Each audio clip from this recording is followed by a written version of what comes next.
Le Tanya d'aujourd'hui, Chav Zayin Kislev. On commence le troisième pérec du Tanya.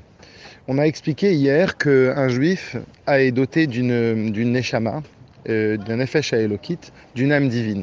Cette âme divine se décompose de trois parties, nefesh, ruach et neshama.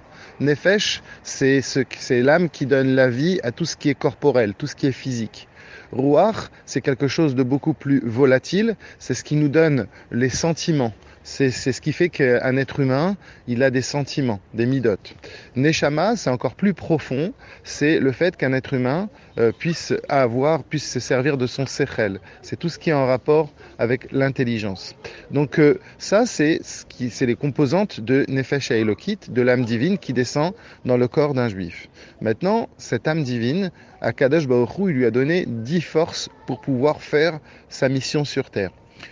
Pour comprendre ces 10 forces, il faut repartir à la base, au début de la création. Akadosh Baruch Hu, quand il a créé le monde, il s'est servi des 10 sphirotes. C'est quoi les 10 sphirotes? On les appelle les 3 mers, ça veut dire les 3 bases de départ, et les 7 kfulot, les 7 doubles.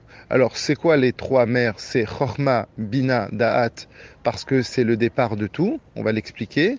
Et les 7 kfulot, les 7 doubles, c'est les 7 midot qui peuvent être utilisés soit dans le bien, soit dans le mal. C'est pour cela qu'ils sont appelés doubles. On les appelle aussi les 7 jours de la création.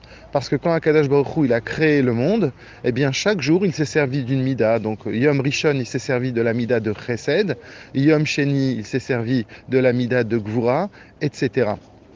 Et donc, maintenant, quand Akadosh Baruch Hu, il a créé le monde avec ses 10 sphirotes, eh bien, comme l'être humain est un petit monde, dans nous-mêmes aussi, Hachem, il nous a donné ces 10 forces. Donc ça donne de la même manière, chez un être humain, il y a aussi Chochma, Bina, Da'at.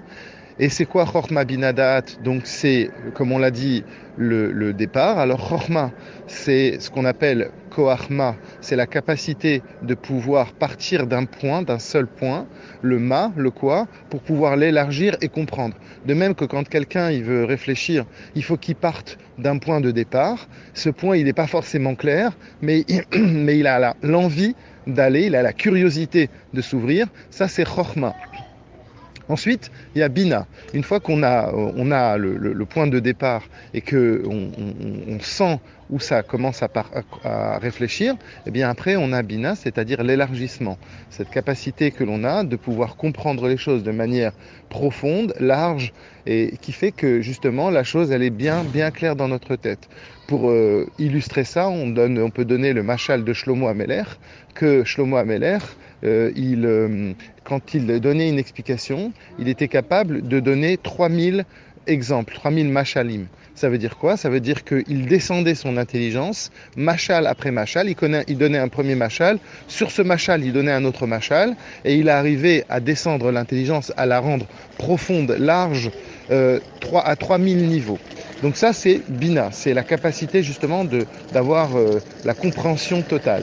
Da'at, c'est le fait une fois que l'on a tout bien compris, eh bien c'est le fait de pouvoir s'impliquer dedans, ressentir la chose, se fondre dans l'intelligence que l'on a. On pourrait rester simplement que dans une idée intellectuelle.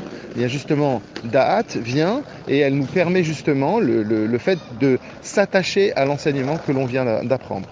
Et donc, Chochma Bina Da'at, vont elles faire naître les midot. Et c'est ce qu'on va expliquer dans la suite.